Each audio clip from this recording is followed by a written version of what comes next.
Hello, everyone, and welcome to our show, Dr. Dad Talk Show.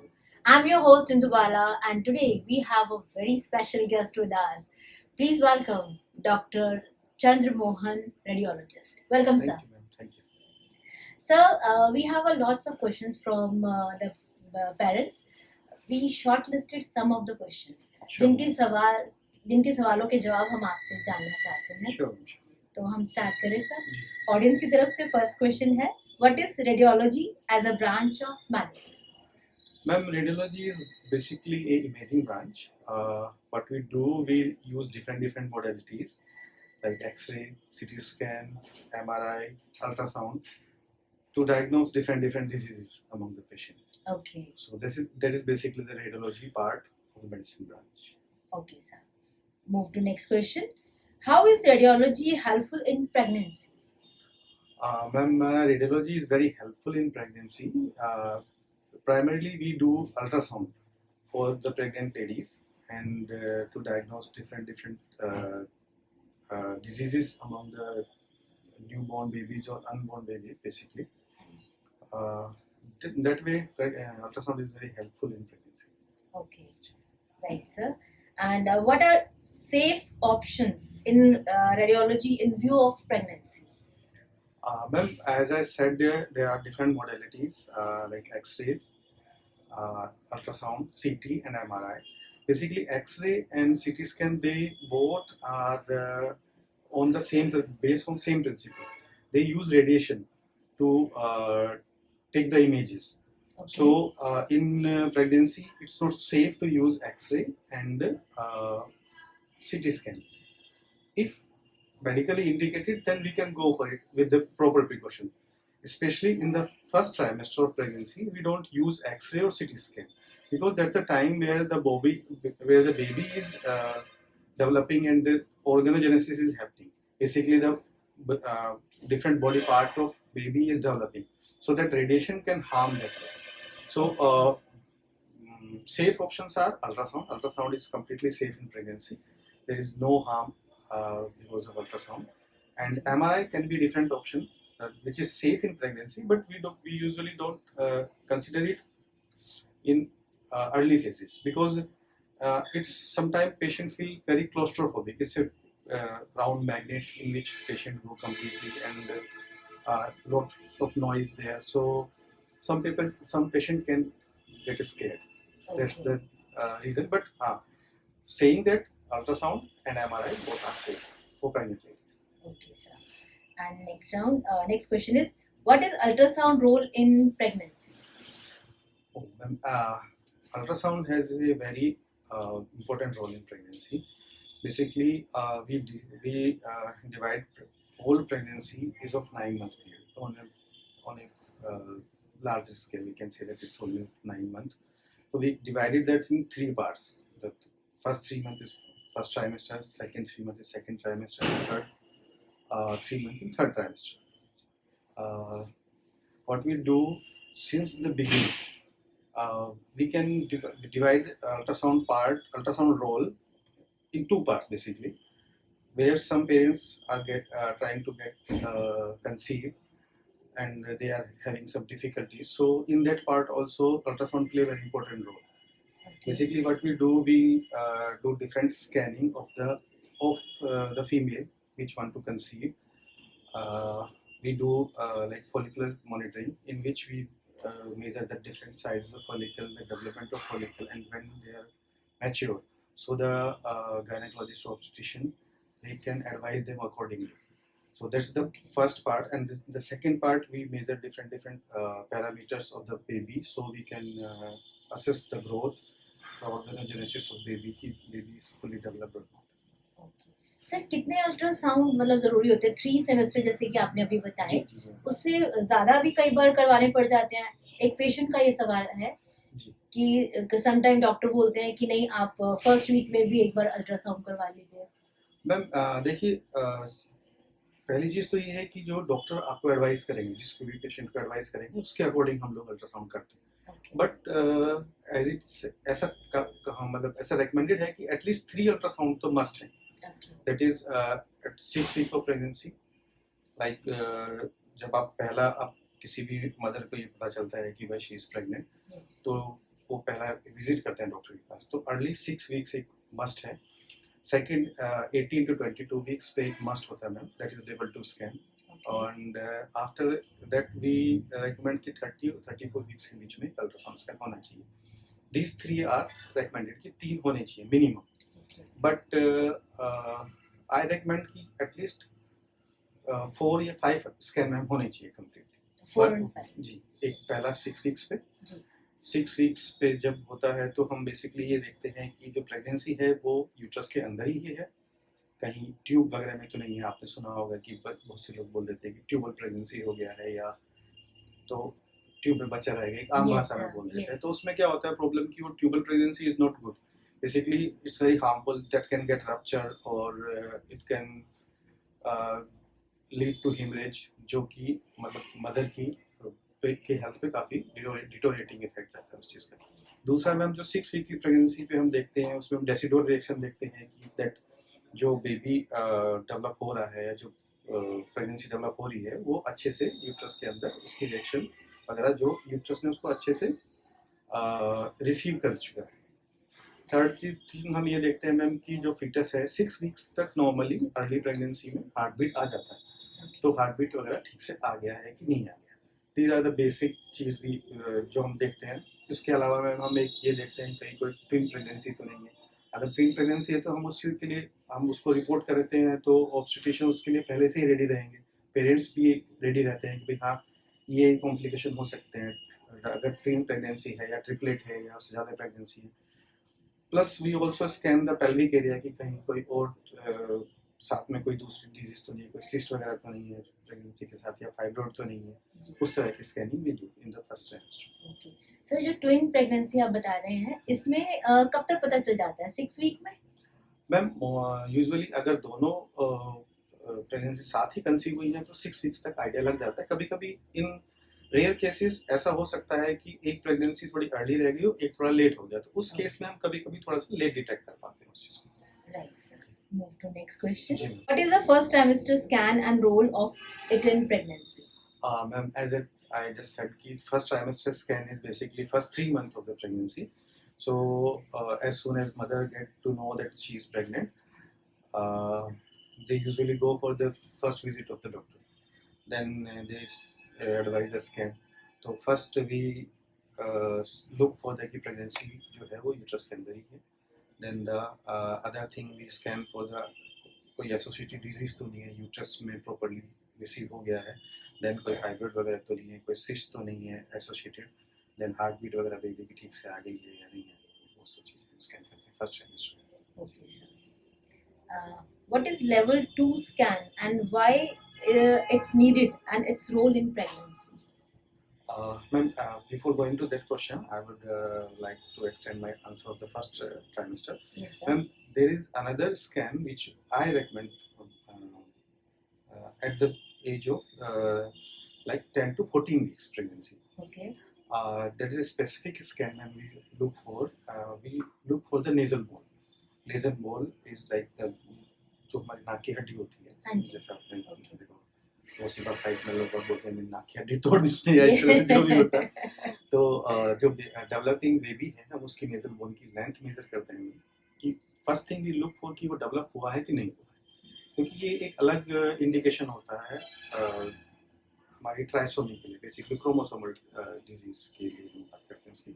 Plus हम एक नकल fold thickness देखते हैं, जो बेबी की गर्दन होती है ना पीछे यहाँ पे, हाँ जी। यहाँ पे एक फोल्ड होता है हल्का सा, उसकी थिकनेस हम मेजर करते हैं। तो दीज टू हमें थोड़ा सा अर्ली इंडिकेशन दे देते हैं चीज़ों के लिए कि भाई हमें आगे दूसरे स्कैन के लिए जाना चाहिए, जो कि हम बेसिकली क्रोमोसोमल स्कैन करते हैं। तो आपने सुना होगा डाउन सिंड्रोम वगैरह के लिए, तो उस चीज़ के लिए हम ट्राइसोमी 21, ट्राइसोमी 18 सब के लिए हम आगे ये इंडिकेशन होते हैं बेसिकली, जिसको कि हम ये देखते हैं कि भाई अगर इसकी एक मेजरमेंट हमारी अप्रोप्रिएट नहीं है, नॉर्मल रेंज में नहीं है, तो फिर हम आगे उनको एडवाइस करते हैं कि आप अपने क्रोमोसोमल टेस्ट वगैरह कराइए, कहीं ऐसा ना हो कि डेवलपिंग बेबी को आगे जाके, या बहुत सी चीज़ें ऐसा होता है कि हमें बाद में पता चलती है, जैसे कुछ किसी बच्चे को डाउन सिंड्रोम वगैरह है या कोई और क्रोमोसोमल डिजीज है, तो ये अर्ली इंडिकेशन होते हैं।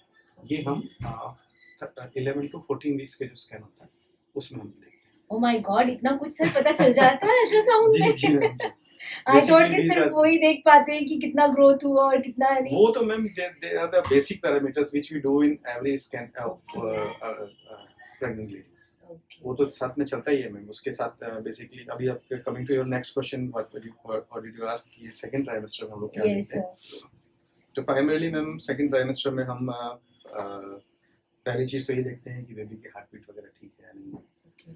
देन वी गो फॉर कि भाई यूट्रस का एक स्कैन किया जाता है प्रॉपर कि भाई यूट्रस में कहीं कोई प्रॉब्लम तो नहीं है, कोई फाइब्रोइड वगैरह. वही बेसिक चीज़ जो पहले ट्राइमेस्टर में भी था. Okay. Then we look for the placenta कि प्लेसेंटा की पोजीशन ठीक है, सप्लाई ठीक है, थिकनेस ठीक है, कोई उसमें कोई प्रॉब्लम तो नहीं है. कमिंग टू प्लेसेंटा की पोजीशन कोई जो यूट्रस का जो लोअर पार्ट है उसमें तो नहीं है, बेसिकली उसके इंटरनल ओस पे तो नहीं है. कहीं ऐसा ना हो कि उस पे उसमें क्या होता है ब्लीडिंग के चांसेस बहुत ज़्यादा हो जाते हैं जब कोई भी काम करती है फीमेल, अगर किसी को प्लेसेंटा प्रीविया वगैरह है तो. देन सेकंड लेवल स्कैन में मैम बेसिकली जो हमारा प्राइमरी जो टारगेट होता है ये होता है कि हम बेबी को अच्छे से स्कैन करें और बेबी के सारे जो ऑर्गन्स हैं उनको हम स्कैन करके इन्हें की कोशिश करें कि बेबी को कोई ऑर्गेनोजेनेसिस में कोई प्रॉब्लम तो नहीं है. बेबी के हाथ वगैरह ठीक से डेवलप हो गए हैं, बेबी के पैर ठीक से डेवलप हो गए हैं, फेशियल फीचर्स में तो कोई प्रॉब्लम नहीं है. Basically way look for the lips की कहीं जैसे आपने देखा बहुत से बच्चों को एक क्लेफ्ट लीक हो जाता है तो उस चीज़ के स्कैन किया जाता है. बहुत से बच्चों का पैर ऐसे इधर मुड़ा हो जाता है तो वो चीज़ हम देखते हैं. बेसिकली बेबी का स्पाइन देखा जाता है कि स्पाइन में तो कोई डिफेक्ट नहीं है और स्टमक वगैरह सब ठीक है. हार्ट की पोजीशन ठीक है, हार्ट की पंपिंग वगैरह ठीक हो रही है. उसके अलावा मैम हम किडनी देखते हैं दोनों बच्चे की कि भाई ठीक है या नहीं है, कोई उसमें कहीं कोई डिफेक्ट तो नहीं है, दोनों डेवलप हुई हैं ठीक से नहीं हुई हैं. बेबी के जो स्पाइनल ये होता है स्पाइन होता है, स्पाइनल कोड वगैरह कभी हम डिटेल में देख सकते हैं अगर हमारा अच्छा स्कैन है. और बेबी का कोड का इंसर्शन ठीक है, वहाँ से कोई डिफेक्ट तो नहीं है, इंटरब्रोन वॉल में कोई डिफेक्ट तो नहीं है. उसके अलावा और मैम लेवल 2 में हम इसके अलावा बेबी का ब्रेन हम देखते हैं कि भाई ब्रेन में कोई एनाटॉमिकल डिफेक्ट तो नहीं है. और function can say that basically ma'am यही है कि इसमें मतलब अगर मैं लिस्टेड करूँ तो अभी मुझे सारी चीज़ें तो एकदम से ऐसे नहीं है. Yes, sir. बट हाँ ये है कि मोटा मोटा अगर मैं आपको बताऊँ तो यही होता है कि बेबी का हम एनाटॉमिकल सर्वे करते हैं कि बेबी ठीक से डेवलप हो गया है कि नहीं हुआ है, सारे ऑर्गन्स वगैरह ठीक से बन गए हैं, हार्ट बीट वगैरह ठीक से काम मतलब ठीक से आ गई हैं, प्रॉपर है, कोई मिसिंग तो नहीं है कोई चीज़ इस तरह से. Okay. क्योंकि मैम जो बेबी डेवलप हो रहा है अगर उसमें कोई भी प्रॉब्लम है तो that is the time we can take any. अगर कुछ भगवान न करे कि उससे ऐसा कुछ हो, लेकिन अगर कोई एक्शन की जरूरत पड़ती है तो हम उस टाइम पे एक्शन ले सकते हैं उस चीज़ के लिए कि भाई हाँ कोई डिफेक्ट है. क्योंकि क्या होता है मैम कि कुछ डिफेक्ट तो ऐसे होते हैं जिसके साथ लाइफ आगे कंफर्टेबल है और कुछ ऐसे होते हैं जिसके साथ अगर लाइफ कंफर्टेबल ही नहीं है तो फिर उस बेबी को हम मतलब बेसिकली उसको टर्मिनेट ही किया जाता है प्रेगनेंसी को. अगर कुछ ऐसा डिफेक्ट होता है मालूम पड़ता है कि जिसका लाइफ कंफर्टेबल है, माइनर से डिफेक्ट है, सपोज कि किसी को कुछ माने किसी को हमें कुछ 6 फिंगर दिख गई बच्चे की तो हम उसके लिए तो कोई ऐसा नहीं करेंगे कि प्रेगनेंसी टर्मिनेट करेंगे. बट हाँ ये है कि भाई एक चीज़ है तो उससे हम आगे देख सकते हैं कि टर्मिनेट किया जाए प्रेगनेंसी नहीं किया. तो सर ये इसमें मतलब कितने टाइम तक हम इन चीजों को लाइक कर सकते हैं, देख मैम सकते हैं? बेसिकली जो ये सेकंड ट्राइमेस्टर का जो स्कैन होता है वो 18 टू 22 वीक्स तक हम Okay. करना एडवाइस करते हैं. क्योंकि उस टाइम पे क्या होता है कि मैम बेबी के ऑर्गेनोजेनेसिस कंप्लीट हो चुकी होती है, बेबी पूरा ऑर्गन पूरी तरह से डेवलप हो चुके होते हैं, लेकिन उसके साथ साथ हमें यूट्रस के अंदर इतना स्पेस मिल जाता है कि हम अच्छे से स्कैन कर सकें. Okay. जैसे जैसे बेबी डेवलप होगा जी. स्पेस तो लिमिटेड है Right. तो बेबी को भी थोड़ा सा मूवमेंट में दिक्कत होगी या बेबी थोड़ा उसके पास थोड़ा कंस्ट्रेन होगा तो हम उस चीज़ को इतने अच्छे से स्कैन नहीं कर पाएंगे उस टाइम. उसके बाद बेसिकली 22 24 हालांकि 26 वीक तक भी देख सकते हैं, लेकिन रेकमेंडेड यही है क्योंकि 18 टू 22 वीक्स तक ऑर्गेनोजेनेसिस कंप्लीट हो जाता है, हमारे पास अच्छा स्पेस होता है स्कैन करने के लिए और अगर कोई एक्शन लेना पड़े तो उस टाइम पर हम एक्शन ले सकते हैं. Okay, sir. So next question. What is third trimester ultrasound scan and its role? Ma'am basically third trimester scan हम 30 वीक्स के बाद करते हैं मैम. जैसे कि मैंने आपको पहले बताया था कि 3 रेकमेंडेड है, first trimester, second trimester, third trimester, but मैं एडवाइस करता हूँ 5 स्कैन में. Okay. तो एक मैंने आपको बताया कि 6 वीक्स प्रेगनेंसी स्कैन जो अर्लीस्ट जो होता है ताकि हम सब पोजीशन अगर देख सकें. सेकंड मैंने आपको NT-MB स्कैन उसको बोलते हैं, नेजल बोन एंड नकल ट्रांसलूसेंसी। थर्ड लेवल 2 स्कैन मैंने बताया आपको, जो टारगेट स्कैन होता है बेसिकली। थर्ड स्कैन आपने जो मुझसे पूछा, मैं आपको बताऊंगा कि 30 to 34 वीक्स के बीच में हम स्कैन करते हैं। बेसिकली उसमें हमारा मेन पर्पस क्या होता है कि हम बेबी की ग्रोथ देखते हैं। बट सेकेंड ट्राइमेस्टर तक ऑर्गेनाइजेशन कंप्लीट हो जाता है।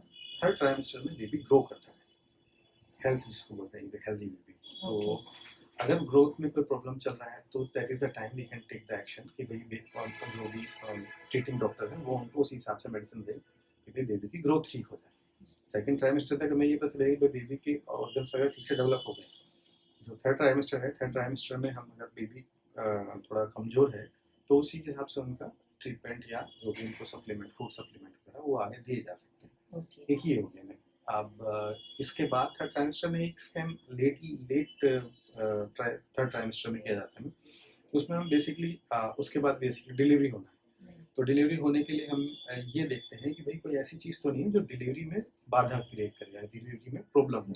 जैसे कि बच्चे गले पे कोई कोड वगैरह तो नहीं लिखा हुआ है, प्लेसेंटा की पोजीशन ऊपर है ताकि जो बेबी को डिलीवरी के लिए सेफ पैसेज मिल सके।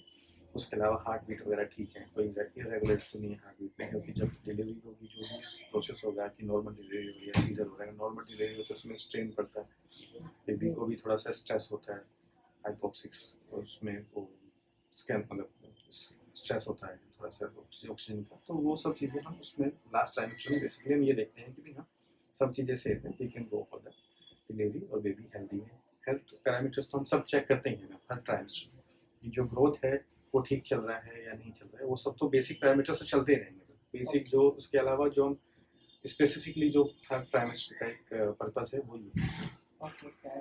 Thank you so much for your answers, sir. Any takeaway message from our audience? Ma'am, takeaway message I will say कि जो भी प्रेग्नेंट लेडीज हैं वो एक सर्टिफाइड डॉक्टर से ही विजिट लें और उन्हीं की सलाह मानें। Okay. क्योंकि ऐसा बहुत जगह मैंने देखा है कि कभी मेरे इन लॉज ने ऐसा बोला तो मैंने ये नहीं किया, इस वजह से नहीं किया। Right, इस वजह से बहुत प्रॉब्लम्स में मैंने देखी है। मतलब आई थिंक मैं लास्ट 12 ईयर कैरियर में बहुत इन सब चीज़ों से ये हुआ। अभी परसों ही मेरे पास एक पेशेंट ऐसा आया था, she was first time pregnant, primi हम बोलते हैं उसको उस तरह से। एंड उन्होंने कोई लाइक 27 वीक्स प्रेगनेंसी थी उनको। एंड उन्होंने कोई स्कैन नहीं हुआ था, किसी डॉक्टर से कोई विजिट नहीं हुआ था। ऑन टॉप ऑफ दैट उनको कुछ प्रॉब्लम हुई, उन्होंने जाके ऐसा बीपी मेजर कराया, उनका बीपी बढ़ा हुआ आया, तो वो किसी मेडिकल शॉप से ऐसे ही हाइपरटेंशन के लिए मेडिसिन लेके खा ली। Oh my God. तो It's मेरा very तो risky. बिल्कुल ma'am, it's very risky, specially in pregnancy में हम कोई भी मेडिसिन या कोई भी चीज़ जो सर्टिफाइड डॉक्टर भी होते हैं जो वो भी आपको बहुत ही कॉशियसली मेडिसिन प्रिस्क्राइब करते हैं। बिल्कुल सर। और यहाँ पे तो ये लोग इस तरह से कर रहे हैं। तो मेरा टेक होम मैसेज यही है कि प्लीज़ प्लीज़ प्लीज़ प्लीज़ आप प्रॉपर विजिट कीजिए एक सर्टिफाइड डॉक्टर से और उन्हीं की सलाह मान के जो भी करना है आपको उन्हीं के according. Thank you so much, sir, for giving your time. Thank you. Thank you. Thank you viewers for watching us. I hope you found your answers. जैसे कि डॉक्टर ने बताया कि आपको हमेशा डॉक्टर की सलाह लेनी है, सर्टिफाइड डॉक्टर से, और आप समय समय पर अपना चेकअप करवाते रहिए। और I always said, if you have any inquiry, any questions, don't hesitate to ask us. Thank you so much and keep watching Dr. Dad. Bye-bye. Take care.